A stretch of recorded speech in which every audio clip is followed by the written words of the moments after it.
Welcome to We Still Ain't Got Our Shit Together podcast, where we are a boundary-free zone. Man, and where everything goes. When I say everything, I really mean everything. Everything?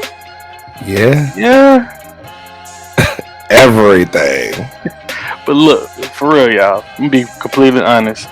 One thing I hate is when another person feel like they're better than the next.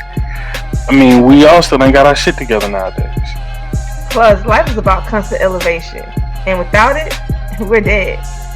And that's why our podcast is called We Still Ain't Got are shit Together. For real. Welcome to another episode of We Ain't Got Our Shit Together podcast. You know the man cave mindset. AKA. Yeah, and I'm that female bringing in that little energy, female energy. We need it. All right, I'm one of your hosts, John Wayne Willis Jr. And it's Of course. your boy. KJ, what's happening with you? And I'm Manuela Cook. What's up, y'all? Yeah, what's good? Go ahead, Manuela. Go ahead and introduce today's topic for us.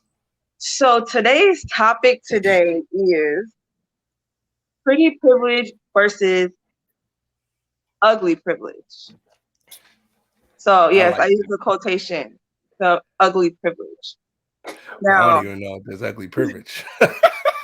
What you say? I don't even know what ugly privilege is, man. I gotta figure out what that is. So let's get into it. So basically, pretty privilege, which we all know the surface of, this person is attractive, so they're gonna get the upper hand over the person who is, I guess, ugly privilege, the person who is not as attractive to the majority of people. You know what I mean? Mm-hmm. So, John, go ahead and tell me like your standpoint. What do you think pretty privilege means and ugly privilege? I think pretty privilege is something that everybody should understand in some form of fashion, right? I think the only people that don't understand pretty privilege are those that receive it, right? But I mean, for a regular Joe, for anybody out there in the world, we've seen it our entire lives. It's those that get chosen first, even in school to lead out in projects of the line. It's the kids that get more attention than the others, either it be through school, family, or function and events. And then and that's why I say for me, like when it comes to the ugly part, I don't know if I understand ugly privilege, but I can understand if that's something like, sympathy points, right? If that makes sense to me, is what I think I would understand for like ugly privileges. But I would think for me, I really see that more with like people that have disabilities and things like that, where you receive more attention based on disabilities and stuff like that. So I think that's all I know right now in the sense of what I think about it. So I mean, I have more to go on pretty privilege, trust me. But then like the ugly privilege is the part, for me that was a little different. You can go ahead and jump to Corey now. Okay, I feel it. All right, go ahead, Corey. Tell me what your stance, your idea of pretty privilege versus ugly privilege is. I mean, to be completely honest with you, when it comes down to pretty privilege, it's just based on getting the upper hand on somebody else who's working hard. Basically, this other person works way harder than you do, but just because you look better, you get a little more favor. You get a little more time at work, or you get a little more time talking to people, having a conversation, and you get way more attention from other people, basically, than somebody else who's actually grinding hard, being consistent, and doing what they're supposed to do. Yeah. I feel it. So to me, it's kind of a situation where you have pretty privilege where, yeah, you can get the one up on a lot of people, you can get opportunities quicker. But to me, it all depends on the situation, depends on the industry, it depends on a lot of variations. So for me growing up, it was kind of to a disadvantage. You know what I mean? Growing up in school. So it's like, yeah, I made a lot of friends, but at the same time, I had people who spread rumors and stuff like that. So And you felt both sides then, yeah, because it's like you have people who get jealous. You know what I mean? And yeah. so you deal with that, and then you have and your teachers, you have it where they feel like, oh, just because you look a certain way doesn't mean you're gonna, so they put that against you. And then you have the friends and stuff like that where they'll keep you at a certain distance compared to other people who aren't getting as much attention. You know what I mean? Like you go out with your girlfriends and stuff like that. They want to get most of the attention, so they won't tell you when they're going out at certain times, stuff like that. You know what I mean? Shoot. But then you have pretty privilege when it comes to the workplace. You have pretty privilege when it comes to the social media world as well as the celebrity industry, dealing with celebrities. So I think it's a wide or a plethora of situations that can happen to a person who the majority of people deem attractive compared to those people who seem like, oh, this is regular, you know what I mean? So that's real. Question: do you think it's harder being the ugly friend out the group than the pretty friend? No. From my experience, the ugly friend was always the more popular friend. Because to be honest, and I don't want to say ugly because I don't think all you gotta say is the least attractive based on social standards. Right. So that's it. They're usually the ones who are the one everybody flocks to or gravitate towards. That's my experience. They're the one who is like the party, like everybody want to go chill with them and kick it with them. That's the ugly privilege. You know what I mean? Okay, yes and no though. I think in some form, right? We gotta take it a little further back. So when you look at a kid that's always being handed something, right? Versus a kid that scraps for whatever that's going to be, by the time you guys are going out and getting hit on and things like that, like their personality trait to create attention is that, right? So I think that's my story though, right? So for you felt like the story for you was, oh, you're attractive, so you look good. So people say, ooh. I say for me, I mean, as a kid, I struggled with my weight a lot. I never thought I was like particularly like great looking, but you put me in a room and you let me talk and like let people get to see my personality, I'm gonna be the life of the party. Like, you see what I'm saying? I think you're an attractive guy, John. I said for myself what I thought. I know, right? but I'm just saying. So for me, I'm saying I didn't think I was attractive until I became a grown man, like grown. Like I'm saying, like I wasn't the first choice for the pretty girl in school. I wasn't. I was. See, that's different. See, you had your pretty privilege. I wasn't choice number one for the pretty girl in school. Like, you see what I'm saying? But now that we're older and you met me as an adult, like I think women gravitate towards me because one, position I'm in, when they listen to me speak, things like that, right? And so to me, it's a package thing for me versus if me and Corey both walk in a room, automatically by pretty privilege standards, he's going to have more attraction based on his height, his build, you know what I mean? Right. Things like that create difference. I'm below 6 foot, Corey's 6'4". Automatically that puts him up when it comes down to like the concept of puts him up when it comes to the concept of pretty privilege. But of course, when we open our mouths, I always say, look, I got my fight chance, baby. You feel me? So, I mean, so you look at that and I understand and say, when it comes down and everybody starts to work their way, pretty privilege plays such a huge role. And it's different. In society, it plays a huge role in society and how like kids are formed and formulated, because you'll have some kids that really get shit handed to them all the way through life until life is ready to punch them right in the face. And it's like, oh shit, like I gotta work. Right. I just realized I'm no longer the pretty fish in my pond. Like, cause it's weird to me how like pretty kids go to college and then be feeling like they don't know what's up because every other girl from every other town that's pretty is now at college with you. And you used to be the best looking girl, and now you real average. Right. And so you kind of see how that difference lies as time goes along. But pretty privilege is so steeped in, to me, how we look at, as you said, our personality. So like even with your homegirls or your homegirl being the life of the party, that was her calling ticket. Like, you see what I'm saying? So like for you walk into the room, spin around, hey, what's up? She walk in the room, party, she dancing, do whatever, and that creates that availability to have attention sway, right? Right. And so, because if everybody just shut up and be quiet, the pretty woman would always win. So I think that's where the difference comes in. Go ahead. I wouldn't think the pretty woman would always win if people would just shut up and be quiet. 9 times out of 10, like Manuela said, when it comes, it's beauty beholds the eye. Basically, that's real. Just because I might think she's pretty, the next person might think she's basic, she's average, yeah, not tight. So it's really all up to your preference. Right.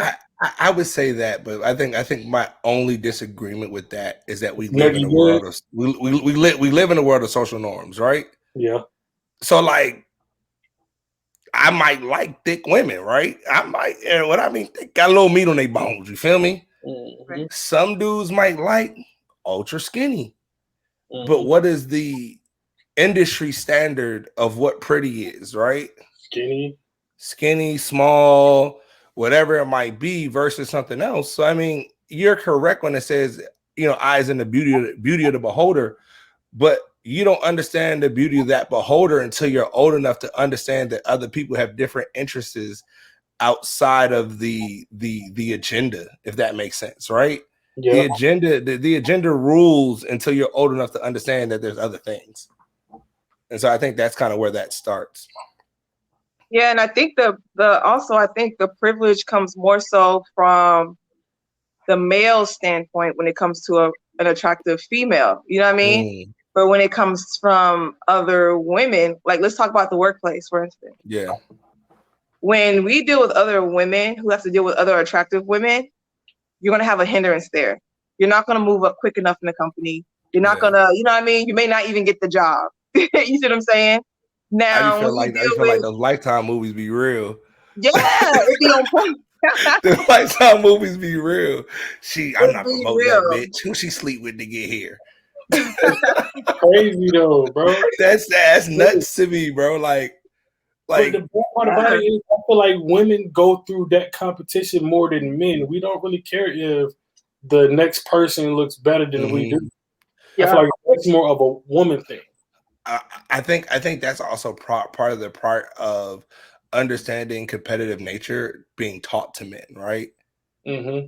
So like, you think about it, you've been in sports your life, Corey. You play football, I play basketball and baseball. Like, competitive nature was part of what we grew up, and at the same time, when you look at sports or being inside of organized sports, the other thing they teach you is brotherhood, right? So you have brotherhood and competitiveness, right? So for men, you can go hand in hand with being competitive for either, something at work, a female, whoever, with still keeping camaraderie at the same time and allowing it to be competitive. When I think a lot of times when we look at the social norms, women are taught to be better regardless of whatever, right? So if Manuela's coming to work for you, but then you already have another woman that's at that spot she looking at her like, how this bitch get here? How she do this? Like, how can I keep her out of his eyes so that she don't get promoted before me type deal? Yeah. And you see a lot of that go on with, I even will say, like, when it comes to women making friends, like, to me, that's one of those things that I see a lot of times too. And, I'm speaking as a male, don't get me wrong, I ain't trying to male-splain, but I know women, and it's easy for dudes to make friends, man. It'd be like women be struggling to make friends. No, that's no joke. It is so difficult for me. Like, it's not hard for me to make a female associate. You know what I mean? Like, we cool, we can be cordial with each other. But when it comes to anything deeper than that, it goes nowhere. Like, it is so hard. That's why the majority of my friends literally are dudes, because it's easy for me to just like have deep conversations with them, to connect with them, and go beyond just the normal standard topics. With females, it's always surface. It's always a hidden agenda. And it's like, why can't we just have these conversations? You know what I mean? It's you looking at me sideways, you're in competition with me, when I'm approaching you in a situation where I'm just trying to kick it and be cool with you. You know what I mean? It's always a hidden agenda when it comes to females. But I got a question for you. Do you think it's possible for men to be friends with an attractive woman? it's not. I don't think it's impossible. It's just when you know boundaries. Mm-hmm. You know what I mean? When you have boundaries set, it's not impossible. Because a guy can be friend with an unattractive woman, Mm-hmm. and then say that they're friends with an attractive woman. So it's two different things. Like, hey, Hey, that's another privilege though. Like, okay, so what I say is this: I believe that being an adult can create the friendship, right? If I am an adult, I can be Manuela's friend, right? Mm-hmm. If I'm not an adult, then clearly there's other agendas that's applied to the situation. But even when you look at how you choose friends, friends are even chosen based on who looks good or who don't look good. Mm-hmm. Like that, it's psychological. Yo, it's I psychological, don't know. yo. It's so look Maybe for guys. no, in general, women choose. Yo, you ain't never seen a girl be like, ain't no ugly girl in my crew. Like women be saying, I don't know if I'm the only one that's heard that shit before. Oh, no, I heard You know, Good New Day. I don't know. Back before I was married and I was calling chick like, oh, I got my boy Corey with me. You got somebody for? Oh yeah, I don't got no ugly friends. Most definitely. What? And then Well, you end up her showing up. opinion. That's her opinion, though. She's not gonna say her friend ugly. She should, because why am I about to bring my homeboy to put him on with an ugly chick? Because I see, hey, look, my friend, he looking all that, but he funny as hell. Yeah. Boom. But there's so many pretty people in the world. You know what I'm saying? There's so many attractive people in the world. More so and there's than a lot of non-attractive people in the world too. And that's something that we cannot deny that. But there's more in my view scope, and many other people too. There's more attractive people than there are non-attractive people. Like if you go outside right now and go to your next door neighbor, oh, he's pretty attractive. Next door, pretty attractive. Which you side? will see more pretty attractive people. You tell me which side? Which side matters? On both sides. Nah, you lose that one. For real though. So that's what I'm saying. I guess it's all like opinional. Like so, but it's funny though. So it is opinionated, but yeah. It's funny that the topic for me has been talked about since the 1800s, right? So you know, as we all did prep for this episode, we saw that you had scientists in Russia studying this in like 1820, looking at why certain people had legs up and why certain people didn't, right? And it didn't really matter the circumstances or status of your family at this point, right? It mattered your genetic makeup and how you came out.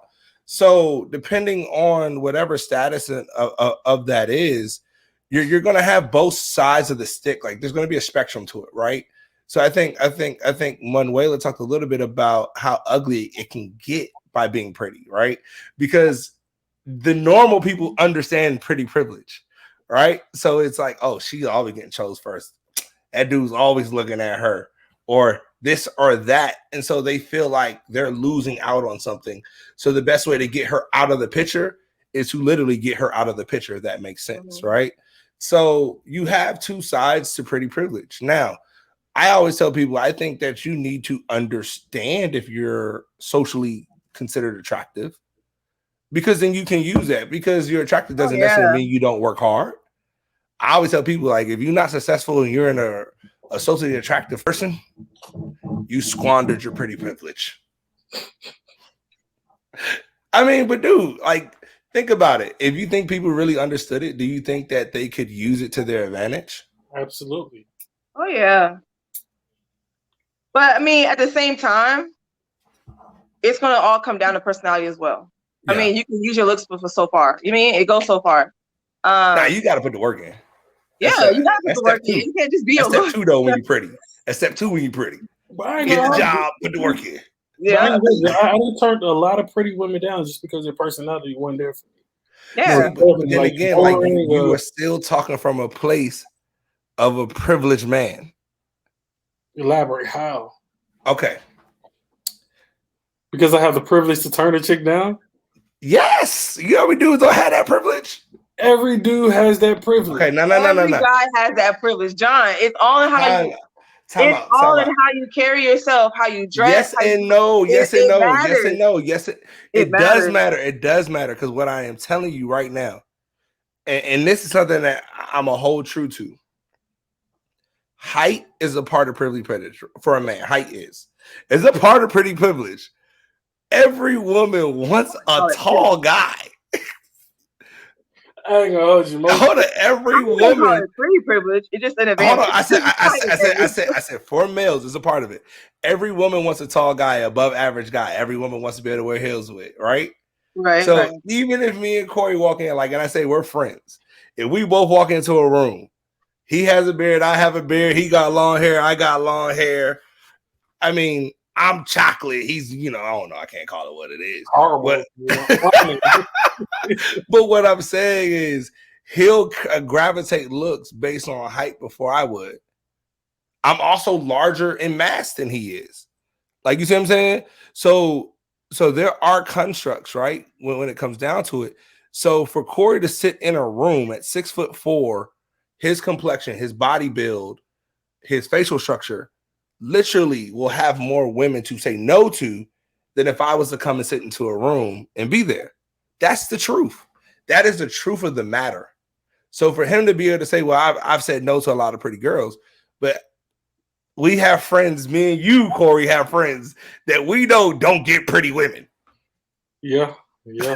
So at the end of the day, what I am saying is he has a privilege in itself to deny good-looking women.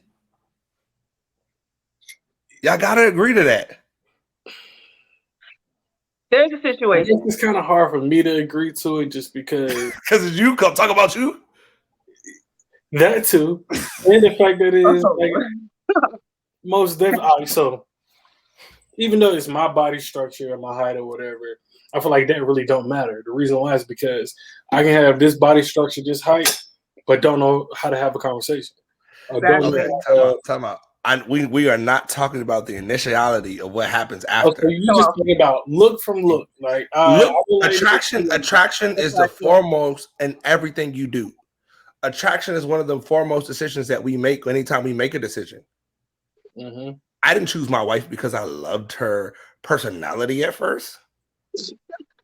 I chose my wife because she looked good. Just being honest. Real talk. That's real talk. Attraction is the literal first step to anything, even when it's like making a friend. When Wayla come into the room and another girl came in the room, she's more attractive. It doesn't mean that I'm saying I'm attracted to her in that sense.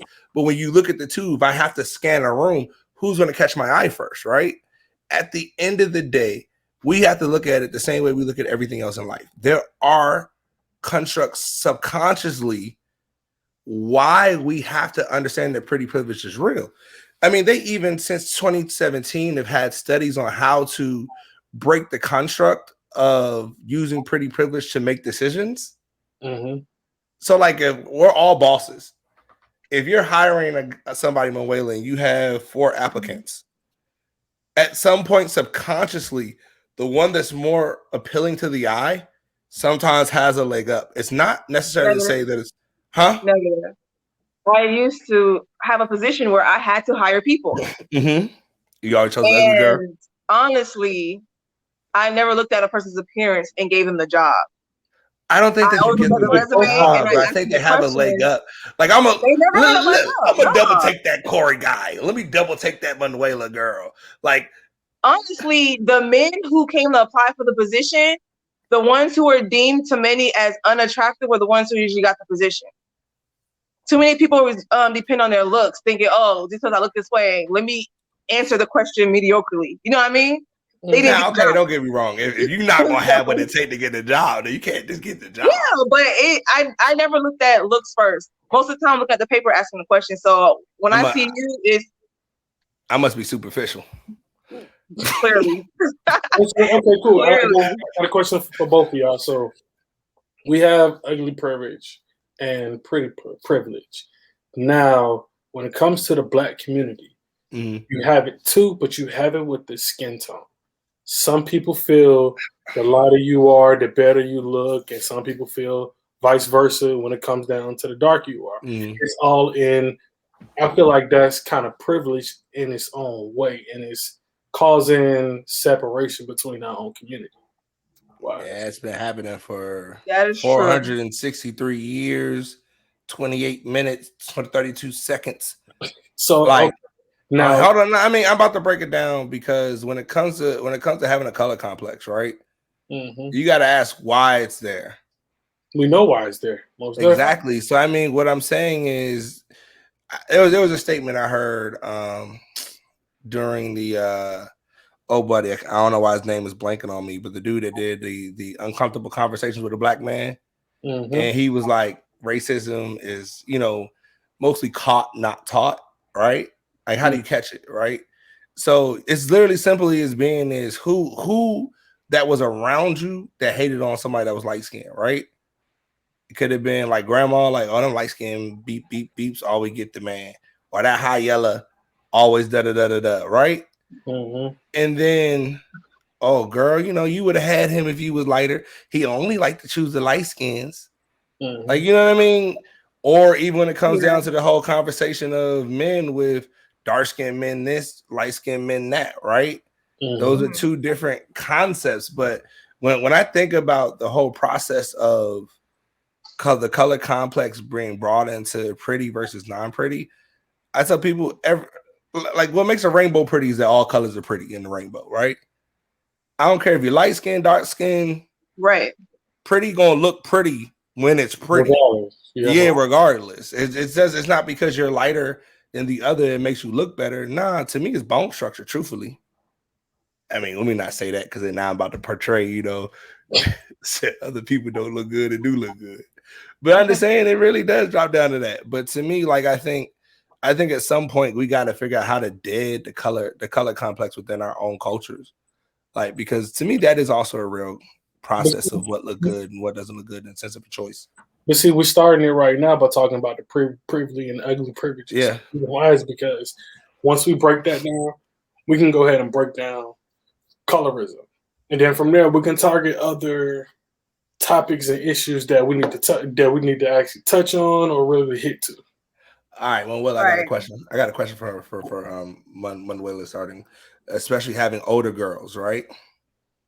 How much do you worry about the viewpoint of your girls thinking what's pretty and not pretty based on like social media? We're experiencing that right now, to be honest. Oh. So if I could show a picture on the screen, I would. You can. So, huh? You can. So yeah. So my oldest daughter is light skinned. Like, she's light. Okay. You know what I mean? And they're 11 months apart. My middle child, my other daughter, she's brown skinned, more closer to the darker side, but she's like a brown skin. You know what I mean? Okay. So they look alike, but then you have two separate shades. One who's yellow and one who's like. So basically, they mimic their parents in either way. Yeah, basically. So the thing is my oldest daughter, I'm noticing from her just being on TikTok and YouTube, she's realizing that, hey, my lighter complexion is probably an advantage. Dang. And my other daughter is saying to her older sister, oh, you're just lighter. You're lighter. You're this, you're that. And I'll have these conversations with them. I mostly focus on my middle daughter because I tell her it doesn't matter. It's all in a state of mind, in the confidence you put out. You know what I mean? I tell her it doesn't matter how dark or light you are. It's what attention you bring to yourself. Because I myself, my best friend was a biracial light-skinned girl with dark, long, curly hair. You know what I mean? When we went out together, because I exuded a confidence, I wasn't short-handed when it came to people approaching me. You know what I mean? Yeah. It's all in your personality and how you present yourself. And how you carry yourself is important. Very. So if you're walking around life feeling defeated because of your complexion, you're going to look defeated. And that's what I teach her. And so when it comes to them comparing their complexion, I'm like, y'all both look alike, y'all both beautiful. Embrace the rainbow, the chocolate, and the light. You know what I'm saying? Like, hey, look. Together. Hey, look. No, for real, because I know it's gonna be an issue when they hit high school. Oh, your older sister lighter. It's so. I love that you brought that up because I think even for me, I think grown women struggle with what's pretty and not pretty based on social media. Like, body dysmorphia is at an all-time high, bro. Like how people look at It's themselves crazy. in the mirror, like in the mirror, like, yo, what they say for the pandemic, women was getting the PPP loans to go get the BBLs, bro. I was like, ridiculous. I'm like, that's sick though. Like the whole plane to DR was like full of women with the little blood pouches on the side coming back. It's y'all's fault. That's why. Don't talk about bullshit. I blame men for that. Bullshit. I blame men. Nope. Bullshit. I call bullshit. Hold on. Time out. Oh, hell no. Yeah, hell it's no. the music industry. Yes. Yo, women do this to themselves, bro. Women do this to themselves. Bro, if you look at I'm not saying women do it. I'm not saying women don't do it to themselves. Women have more to blame on this. Hold on, Corey. Women have more to blame on this than men do to women. Hold up. It's the same concept. Time out. Stop it. You gotta understand the way manipulation is in the media. You cannot ignore it. When you have it's not men manipulating y'all though. Listen, it's not men manipulating y'all. Listen, when you have rap videos of black men, especially saying they want a girl with a big booty, big hips, and this and that, you have people like Lil Wayne. Hold on. You have people like Lil Wayne saying, hold on. You have people like Lil Wayne saying he likes light-skinned girls over dark-skinned girls, and literally have those girls in his video. It's have you looked at Lil Wayne? And what women he look like a roach. On social media. No, listen, because it's a real thing. I'm a black woman. You know what I'm saying? It's the real thing when it comes to black men. It's not who you want to marry, but it's who you lust over. And it's what black women want to be lusted by those men.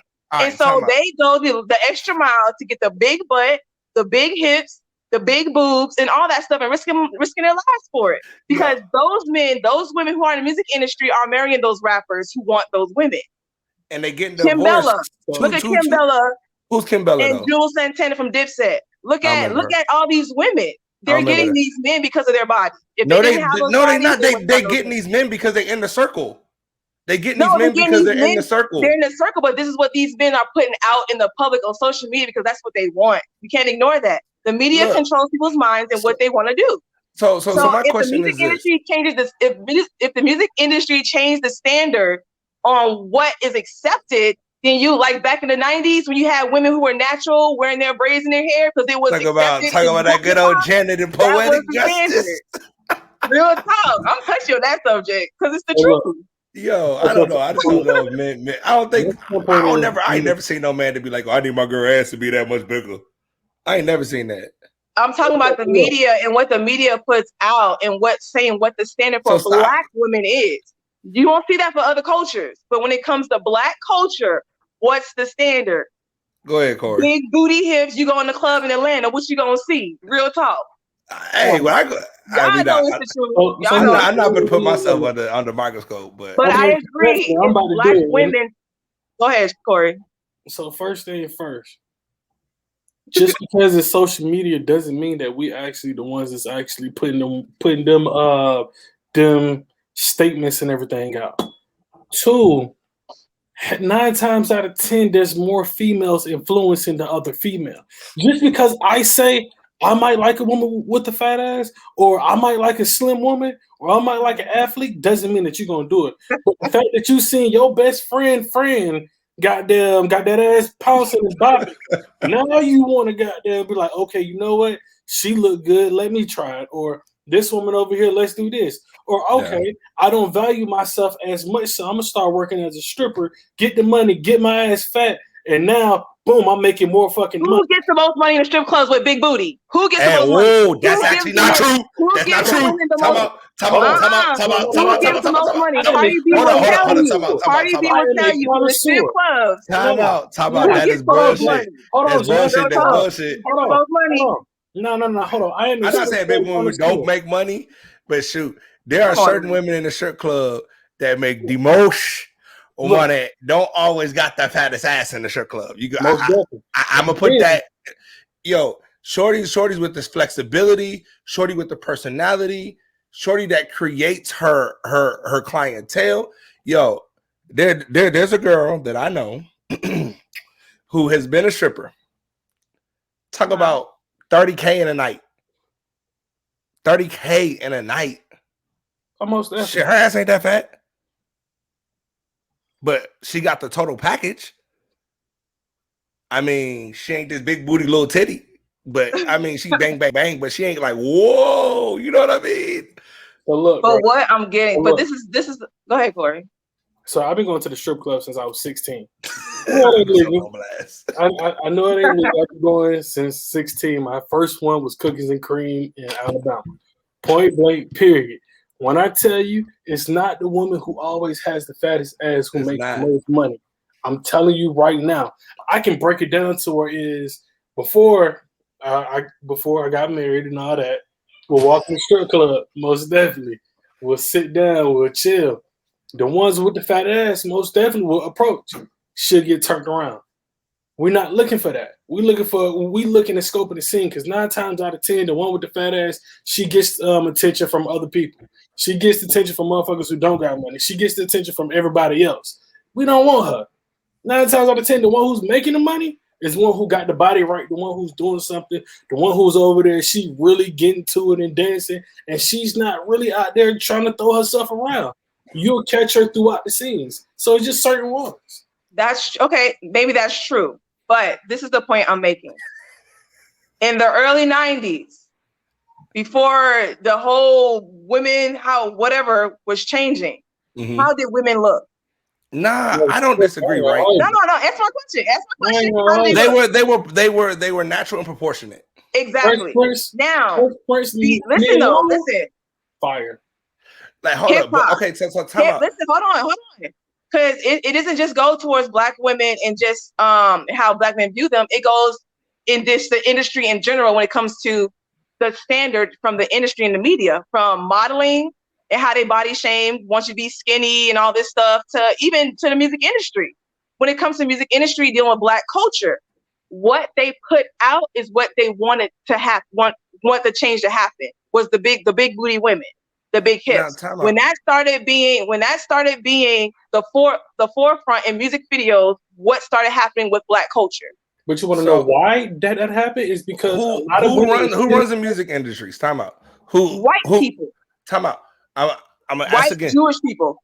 Who runs the music industry? White Jewish people. Now, thank you. Now, hold on. So last week I had a rant because I don't believe in not holding our people accountable, right? Mm-hmm. And yet again, when it comes to Black women and their ability to find out how to love themselves, either it be their bodies, their hair, makeup, lipstick, whatever it may be. Like, I'm not saying that y'all can't wear that, but what I am saying is I just need the narrative to change, that men created this as a thing. The people that have control over media created this as a thing. So hold on. Let me just finish my point. Go ahead. So you look at those who are putting that out there. Like, you've heard countless times again that there's been other people in the music industry that's like, I ain't gonna do that, right? Well, then you're not gonna have a hit single. You're not gonna be on BET. You're not gonna be on TRL and all that other stuff where they're showing these music videos. But at the end of the day, if all of our women came together and told other women that this is the standard of beauty, where, you know, being who you are, doing all that, you don't have to go out there and get that BBL. I don't feel like that would happen. I don't feel like that would happen. We have women doing that. We have women in higher places telling Black women, you don't need to do that. But who controls the industry? Men. Right now, the Instagram models. Be honest about it. The Instagram models is controlling it right now. So the Instagram models, everybody sees some girl who live in an apartment and ain't got no furniture, taking photos of her fat booty and getting 500,000 likes, right? Right. Or getting called up by Drake. Don't get me wrong, but ain't none of these wives, bro. Ain't none of these wives. I'm talking about from the beginning on how it started, John. That's where I'm coming from. What was the core cause of all this to happen? Because a lot of plus size women were getting pushed away. If you look at it, it started off with slim, petite models. Miss America, Miss United States, all of that. All of them were slim and petite women. Then you had a whole category of other women that were plus size. Yeah. That's why in society, everything switched and changed and went the other way. Because you had so many other women that were not fitting those qualities that now you're losing out on money because now nobody's watching. Nobody's paying attention. Nobody's caring. They're more focused on Okay, let's see what's over here on this other side. And that's why everything blew up to this way. But it wasn't because of men, it was because of the money. The money is what controls everything. The money started the narrative for everything else. They lost money in one area and put it towards another. I think one of the things that I'm seeing is that we can't say that what one man wants is a creation for all men, right? So you talked about Lil Wayne earlier, right? And I don't disagree. Like I remember when Tip Drill when Tip Drill dropped, Tip Drill was the shit. I need a tip drill. It ain't your, you know what I mean? So when Tip Drill dropped, like I remember first seeing it on BT Uncut. I was whoa, big booty, everything, yeah. I ain't gonna lie, but then as I like started like courting women myself, like I didn't care if you had a ginormous butt. I care that you look good. I care if I walked in the room, all my boys would be like, "Damn, how he get her?" But And that was everything. That's face. From your own That's individualized face. standpoint. But I mean, but it's not just me. I'm a regular guy, right? And I hang out with regular guys. Oh, everybody thinks they're gonna end up with a rapper. Everybody think they're gonna end up with a ball player. The point I'm making is you can't be blinded by the fact or naive to the fact that media influences people. That's why media exists. And I agree. Let's go back in history. All right. Mm-hmm. Sarah Bartman. Who's Sarah Bartman? Do y'all know who Sarah Bartman is? No, fill me in.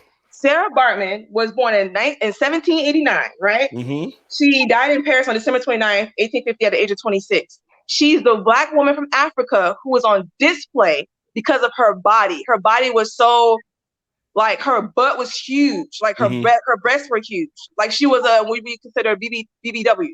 Yeah. You see what I'm saying? And she was literally put into a circus. She was on display because her body was so extravagant looking or voluptuous. Exactly. Yeah. Compared to the other women. Mm-hmm. And so her being on display after she died, her body parts today is still on display in a museum. You understand what I'm saying? This is what I'm saying on how Black women has always been told how they should look or what was more attractive. White men literally had sex with her over and over and over again. She has so many diseases from men having sex with her. Like her body, her private parts became distorted because of that. You see what I'm saying? Yeah. And so now what's still going on today. Black men or white men? She's saying it's white men. Well, I'm saying because back then slavery was white men. Hold on a second. I'm saying I'm going back in history. So right now I'm talking about white men. Mm-hmm. Black men understood what they had. They didn't have to show it out. You see what I'm saying? They appreciated the woman's body, no matter her size. But like I said, the white men, just like in the music industry today, we have white Jewish men. But we cannot not hold Black men accountable for allowing these white Jewish men to put our bodies on display like that and tell Black women what is beautiful and what is more desired. Because right now, the Black men want to have sex with those women. Black women want men to lust after them. You see what I'm saying? We want those men to want us the way they want those other women. When they walk in a room, they have all their attention. Black women want that. You see what I'm saying? So when you have the media putting Black women in those predicaments, it's them saying, oh, let me go get my butt bigger. Maybe I'll grab a guy like that too. That's the reality of it. Maybe you don't want to see it, or it's the reality of it. Yes, I do blame Black women for allowing that stigma to make their decision, but we can't ignore the fact on where it started. So that's all I'm saying. So I don't disagree with anything that you just said. What I think that the issue lies in is that you're asking Black men to say something that they've already been saying, right? But time out. The only difference to me is that it's which Black men it's coming from. So if this was coming from the Lil Waynes and the Drakes and the whoever's hot rapping, right? Whoever got the people in the, if it's coming from them, then you feel like that's okay because Black men are now saying it. But what I am telling you is the everyday Black man, the Black man that comes home to y'all, the Black man that makes sure that your bills or you got insurance to pay or whatever, that the people that are here, the workers, the guys that are just in your vicinity are telling y'all that you don't need that shit. And I think at some point that we keep looking for people that are out for money to be the factor in which helps us to make decisions. Right. They're not going to do that because guess what? That whoever is running that industry is paying them millions and millions and millions and millions of dollars, right? Right. So they're going to keep doing what they got to do. Big booty, big booty, big booty. Or do whatever you got to do to make that money. So what I'm saying is when it comes to the men that I know, that I go to the gym with, that I see daily, that I talk to, nobody out here telling a woman to go get no BBL or I care if a woman get BBL or none of that shit. So my point of saying that is that I know for a fact being a man that men do say that you don't need that. That's not necessary for us. We're not asking you to be out here like this. But at the end of the day, we keep saying that media, but we're not holding what's accountable. At the end of the day, media is going to do what it takes to make money and to also run their agenda. Mm-hmm. So at some point, we have to say, well, what are black men saying, right? And if the whole or the majority of black men are saying that, hey, we telling y'all don't need that. We telling y'all don't need weave. We telling y'all we don't need y'all to be in all this different stuff for the standard of beauty, then, when are we going to listen? Because I ain't going to hold you, most definitely. I tell you, all right, go to the gym. Fuck a BBL. Go to the gym. Do some squats. You hit them squats, baby. Definitely deadlifts. Lift some weight. Get your ass right. But that BBL going. But nah, it's not instant gratification though. Yeah, no, it's not. It's not 3 weeks you up and about with a big booty now. Right. So I mean, I definitely agree that pretty privilege is something that has to be watched, right? I think that's where I think I want to bring this to now. It's like we definitely have to watch it, but it's not all bad. It's not all bad because I mean, truthfully, regardless of what time in history that we are going to go through, you are going to have people that look better than other people. I mean, it's just it's part of the process of being human. But at what point are we teaching confidence and different things like that? Because even through some of the studies that I've read, pretty people usually are taught confidence earlier because they're having or giving more attention. And things like that. So I think the concept of teaching confidence for every kid that's growing up, it's going to play a different factor. We all get it differently. Like I said, go ahead. I think that's a little different. My understanding, I was taught most pretty people are the most insecure ones. The reason why is because it's something about themselves that they don't agree with, that they feel like, okay, I should look better this way, or I should look this way. A lot of pretty people feel like they don't look as pretty as everybody else try to make them feel. I think a lot of pretty people are uncomfortable with being told that they're pretty. That is true. I don't think that a lot of pretty people are, because I tell you, pretty people feel the privilege, right? And at that point of feeling the privilege, there's something that knocks in them eventually and says, shit, I just realized like I've gotten more than this person because of this. And how do they really look at me or how do they view me, right? And so you'll start to see that a lot more than saying that, hey, there's something wrong with me because you're getting this. I think it's hard for people to deal with attention. It's like when people win the lottery and they want to duck off and hide away from the world because you don't know how to deal with the attention that people are going to come your way, right? Well, or if people know you got money, you see what I'm saying? Then everybody asking you, to spare $1 or $2 for some shit. Mm-hmm. So I mean, attention is something that's hard to deal with within itself, and being pretty brings a lot of attention. That's also another thing I tell for women who want that big butt, right? I'm like, you're not ready to handle attention that come with that shit. Like these women have prepared for it their whole life. Like they done had that shit since 12, and you trying to go at 26 or 30 and get a big booty you ain't had one your whole life. Like, you're not ready for that life, bro. You're not ready for that type of attention that come with that. Like, you got to be ready for the attention that's going to come your way when you start doing a lot of this stuff. And I think a lot of people just are not prepared to handle that attention. So, like, you see a lot of good-looking women that seem insecure because they don't know how to deal with the complete barrage of attention. Like, I look at what you call it right now. Like, talk about, like, current event, Brittany Renner. How she coming out with every video right now. It's like, oh, stepdaddy this and oh yeah. Like, I mean, I'm like, yo, you ain't post this much in like a year and a half, bro. And now you on it talk about, oh, I'm looking for stepdaddy season. And now like, oh, you wouldn't be talking about me. Like, yo, get over this shit. Like you knew what was coming your way when you did what you did. Yeah. But I'm just saying, it's just one of those things. Like, you got to be prepared for whatever you do. Like, so, like, take it to business. If your shit hit and you not ready to fulfill orders, then you might F up. Like, you see what I'm saying? Like, if your shit blow, like your shit hit that viral, whatever, and you got 20,000 orders, but you ain't have your order cap on to say what's sold out or what's not sold out, and you looking at yourself like, how the hell I felt to fulfill the next 15,000 orders? Like, you got to be ready and prepared to deal with attention that comes with all of this. And I think that's something that pretty people are not prepared for, especially those that become pretty later on too.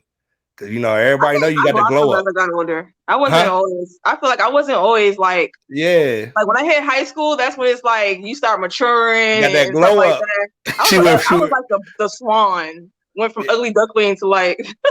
Nah, I mean, but I think that's real though. Like, you think about it, like the girl had the braces, the big glasses, you know, was all stick figurey. She done hit high school, came back from that summer's like, whoa. What up though? Like, you know what I mean? And so like, but then you're not used to the attention of being the pretty girl. Like, you see what I'm saying? You're not used to the attention of being that guy after you hit that growth spurt, right? You're not used to the attention of always being on somebody's mouth, right? Because we gotta say that you can't deny that that's part of pretty privilege, right? Somebody got something to say about you, either good or bad, right? So I think I finally understand what ugly privilege is. It's the dark side of pretty privilege. What do you mean? It's the dark side. So I don't know necessarily if there's an ugly privilege in the sense of the word, like literally. Right. But what I think that there's a dark side to being pretty, and that could be considered ugly privilege, right? Like all the stuff that comes with it, like people hating on you because they not what you are, or you always got to be better than somebody else. Otherwise they can't wait to talk about you. Like, I think that can be considered that for me, because like when I think, like, you know, I said in the beginning, like I couldn't think of what ugly privilege was. Right. And I think that's something that is, I think I want to run this episode for a part 2. I want to run this episode for part 2. I think there's so much that comes into this though. I think there's so much that comes into this. It does go deep.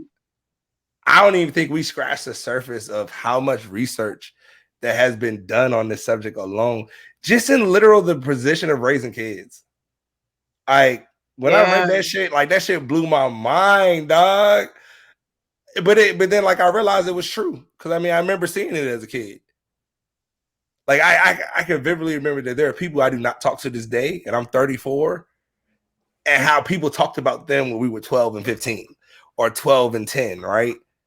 Like, this girl was the prettiest girl ever, and like niggas just wanted to be with her. She was gonna be the it girl.